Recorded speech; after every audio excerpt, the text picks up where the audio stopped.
Halo mas guys, kembali lagi di channel Lugas bersama saya Alaika Faza. Kali ini kita akan menyelesaikan 5 soal limit fungsi trigonometri.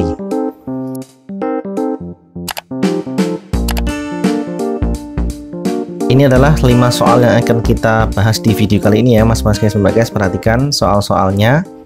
Ada 1, 2, 3, 4, 5. Oke, kita mulai dari soal yang pertama. Limit tangen X per X kuadrat plus 5X.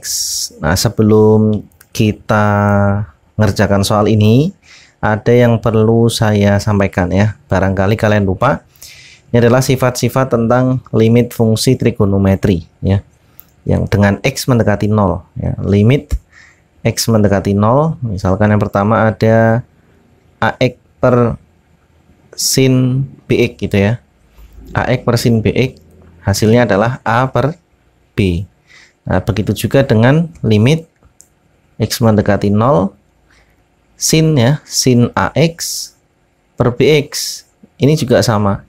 Hasilnya A per B.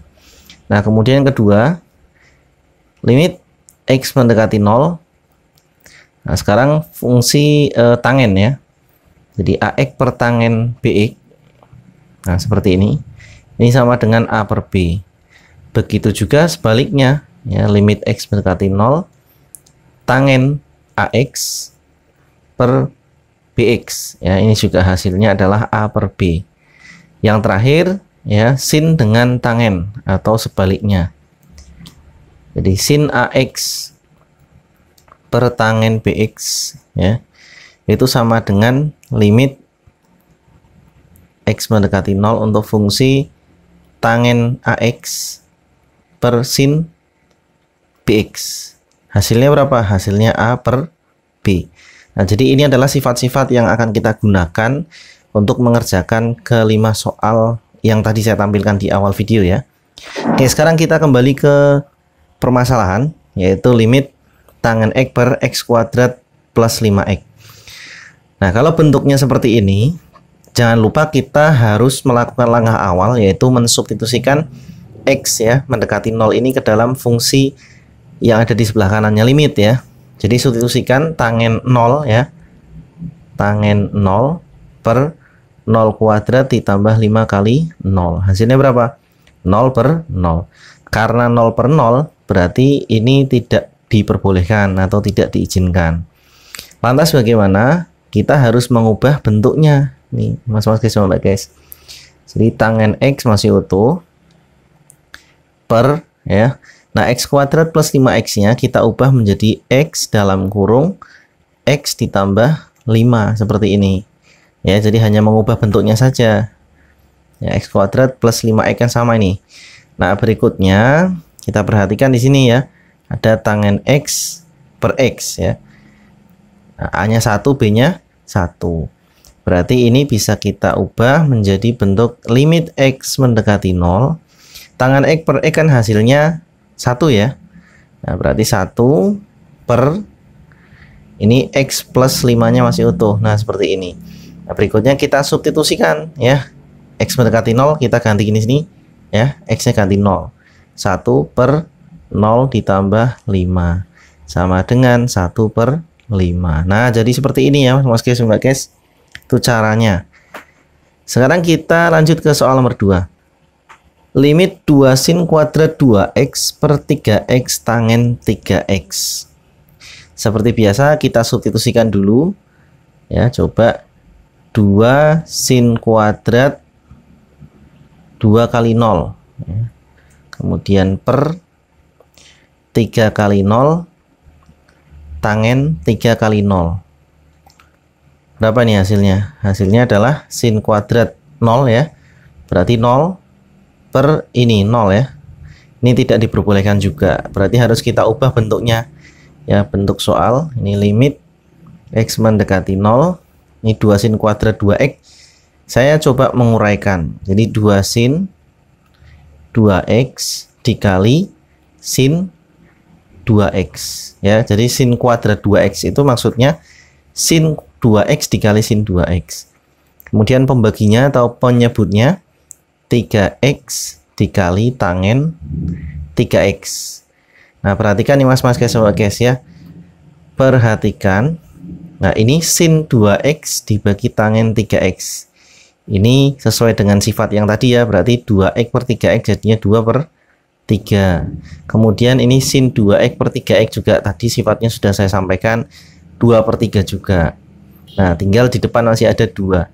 Sehingga sama dengan limit x mendekati 0, 2-nya masih utuh, kemudian ini 2 per 3 dikali 2 per 3. 2 kali 2 kali 2, 8 ya. Nah, perhatikan ini karena limitnya itu fungsi konstan, artinya tidak mengandung variabel ya, maka ini diabaikan ya, diabaikan. Ingat sifat limit ya, limit x mendekati a ya dengan fungsi konstan itu sama dengan k itu sendiri ya, berarti ini langsung kita tulis 8 per 9 ya, jawabannya 8 per 9. Baik mas-mas guys, kita lanjutkan ke soal nomor 3 ya, limit 6x tangen 2x per 1 min cos 6x. Nah, ini seperti biasa kita substitusikan dulu ya, jangan gegabah langsung mengubah bentuk ya, mengubah bentuk trigonometrinya. Kita repot-repot ngitung, ternyata disubstitusi ketemu hasilnya kan ya, kan sia-sia kan ya, nggak sia-sia juga, maksudnya kurang efektif tuh kerjanya.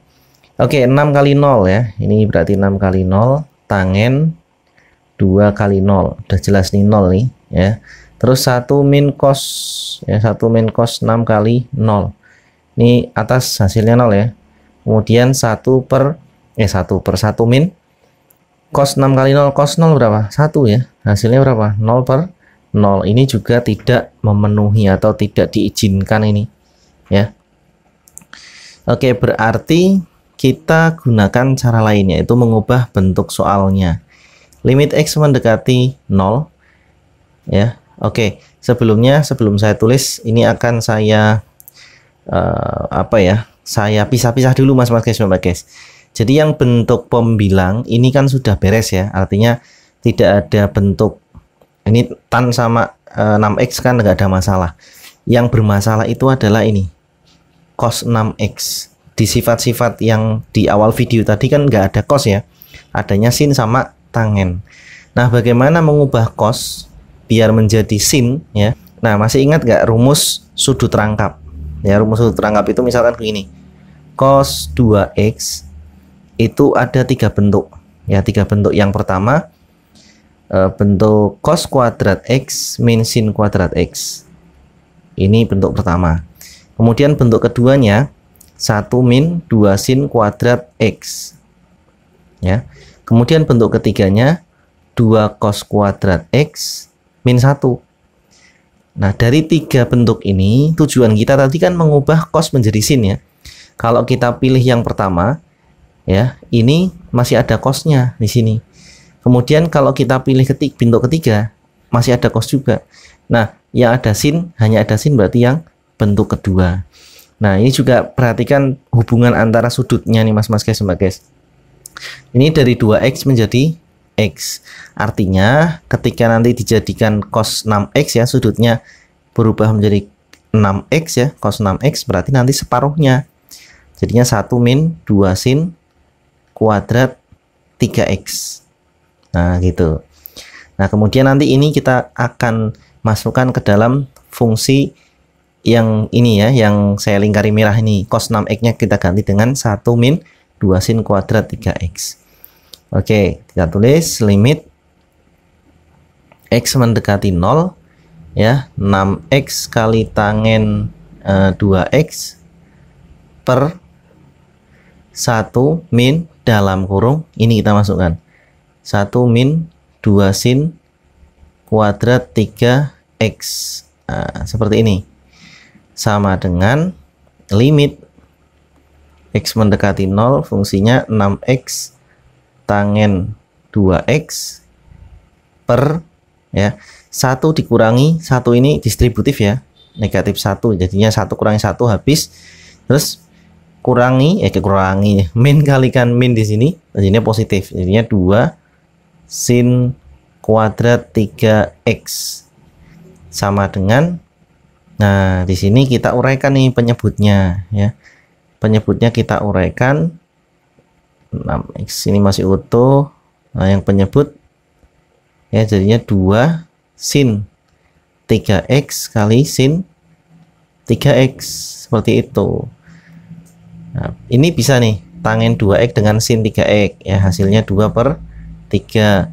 Kemudian 6x dengan sin 3x ya, 6/3. Nah, kemudian ini 2 di bawah, ini jadinya setengah ya, seperti ini. Sehingga hasilnya adalah limit ya, x mendekati 0, 2 kali 6 kali 1 jadinya 12 atau kita sederhanakan langsung aja ya mas-mas guys, ini 2 dengan 2, ini 6 dengan 3, 2 jadinya 2/3. Nah, atau hasil akhirnya adalah 2/3 gitu mas-mas guys. Sekarang kita lanjut soal nomor 4 ya. Soal nomor 4, limit x min 5 tangen 2x min 6 per x kuadrat min 4x plus 3 dengan x mendekati 0. Nah, seperti biasa kita substitusikan dulu. X nya kita ganti dengan 0, jadinya 0 min 5 tangen 2 kali 0 kurangi 6 ya, per 0 kuadrat dikurangi 4 kali 0 ditambah 3. Nah, seperti itu ya. 0 kurangi 5 min 5. Kemudian tangen ya, 2 kali 0 kurangi 6 min 6. Seperti ini. Per 0 dikurangi 0 ditambah 3, sini ada 3 sama dengan, nah ini tangen min 6 ya. Jadi kalau tangen ini ya, tangen min alfa itu sama dengan min tangen alfa ya. Kemudian sin min alfa sama dengan min sin alfa. Tapi kalau cos min alfa ini sama dengan cos alfa, masih utuh ya. Nah, seperti ini. Oke, sekarang kita kembali ke sini. Jadi karena ini tangen min 6 jadinya min tangen 6, depannya ada min lagi jadinya 5 tangen 6/3. Kok hasilnya aneh ya? Ya memang seperti ini mas-mas guys. Soal nomor 5 ini agak unik ya mas-mas guys. Kenapa unik? Karena yang didekati ya, atau x-nya itu mendekati 2, biasanya kan mendekati 0 ya. Nah, kalau mendekati 2 kita nggak bisa menggunakan sifat langsung ya, sifat-sifat yang pertama tadi yang di awal video itu nggak bisa kita gunakan langsung gitu, karena yang di awal video itu hanya untuk limit x mendekati 0. Nah, terus bagaimana? Nanti dulu ya, jangan buru-buru ke sana. Kita cek dulu apakah ini hasilnya 0/0 atau tidak 0/0 ya. Kita cek ya. Kita masukkan 2 kuadrat 4 dikurangi 5 kali 2 10 ditambah 6. Hasilnya berapa itu? Terus sin berapa ini? 2 kurangi 2. Ini jelas 0 nih. Yang pembilang jelas 0. Kemudian yang penyebut 2 kuadrat 4 dikurangi 2 kurangi 2. Ini juga 0 ya. Jadi hasilnya 0/0 nih. Maka nggak boleh. Nggak boleh. Nah, terus bagaimana? Nah, kita perhatikan. Jadi kalau x mendekati 2 mesti ada unsur gini. Ketika ada soal limit x mendekati k, itu mesti nanti di fungsinya itu ada x min k atau kelipatannya. Itu mesti ada. Ya. Contohnya ini, x mendekati 2 mesti ada unsur x min 2 itu. Kalau nggak percaya kita buktikan. Ya, limit x mendekati 2. Nah, ini x kuadrat min 5x plus 6 itu kita faktorkan. Jadinya x min 2 kali x min 3, ya kan? Kemudian sin dalam kurung x min 2 per yang di bawah juga nanti kita faktorkan. X per 2 x kuadrat min x min 2 itu faktorkan jadinya x min 1 kali x min 2. Karena ini kuadrat berarti nanti kita ulangi lagi sekali lagi, x min 1 x min 2. Nah, seperti ini. Ini x plus 1 ya. X plus 1, ini juga x plus 1. Nah, jadi mesti ada unsur x min 2-nya, baik pembilang ataupun penyebut ya. Oke, terus bagaimana kalau seperti ini? Kita misalkan ya. Pemisalannya bagaimana? Pemisalannya begini. Misalkan x min 2 itu adalah P, ya. Maka P sama dengan berapa ini? P sama dengan kok P? Maka X sama dengan gitu ya. Maka X sama dengan P plus 2, kan begitu. Nah, ketika X yang mendekati 2, ya perhatikan di pemisalan pertama ini, ketika X mendekati 2, artinya ini nilai ini mendekati 2, maka P-nya kan akan mendekati 0 ya. Nah, maka bentuk soal ini akan kita ubah menjadi pemisalan, ya. Kita pindah ke sini. Jadi limit tidak lagi menjadi X mendekati 2, tetapi P mendekati 0, ya. Kenapa kok 0? Ya tadi saya ulangi. Kalau X-nya itu mendekati 2, ini diganti 2, maka kan P-nya mendekati 0. Ya kan? Nah, kemudian X min 2 ini kita ganti dengan P. Jadi setiap kali ada X min 2 kita ganti dengan P. Setiap kali ada X kita ganti dengan P plus 2. Gitu ya. Jadi menggunakan metode substitusi. Ini P dalam kurung. X min 3 kita ganti dengan ini. P plus 2 min 3. Nah, seperti ini. Kemudian sin P, ya, karena ini kan X min 2. Jadi yang diganti adalah ini, yang bawah ini, terus juga yang ini. Kita ganti dengan P. Kemudian per X plus 1 jadinya P plus 2 min 1, terus dikalikan P, terus dikalikan lagi dengan P plus 2. Kok P plus 2 ini, oh iya P plus 2 ya, tapi ini plus 1 nih ya. Iya, ini plus 1, ini P plus 2 plus 1, kemudian X min 2 yang terakhir kita ganti dengan P. Jadi seperti ini, sama dengan limit P mendekati 0, ya, P mendekati 0, ini P kali P berapa ini, 2 kurangi 3 min 1, kemudian sin P per ini P plus 3, kemudian P, kemudian dikalikan P plus 3 lagi, kemudian P. Nah, yang sin P per P ini bisa kita gunakan, ya, kita bisa gunakan sifat limit X mendekati 0. Kalau pakai variabel X maka ya pakai X semua, tapi kalau P ya P semua. Ini bisa nih, sin P per P hasilnya berapa? 1. Kemudian ini P kita coret ya, P dengan P. Nah, setelah itu kita substitusi, ya, kan berarti masih ada berapa itu? Masih ada P min 1 ya, P min 1 per P plus 3 kali P plus 3. Nah, gini, sama dengan kita masukkan P nya 0 kurangi 1 per 0 tambah 3 ya, dikali 0 ditambah 3, hasilnya min 1 per 9. Nah, gitu mas-mas guys, sobat guys ya. Jadi seperti itu mas-mas guys, sobat guys. Terima kasih ya sudah menonton video dari saya. Semoga dapat membantu kalian dalam mempelajari limit fungsi trigonometri. Sampai jumpa di video berikutnya. Dadah.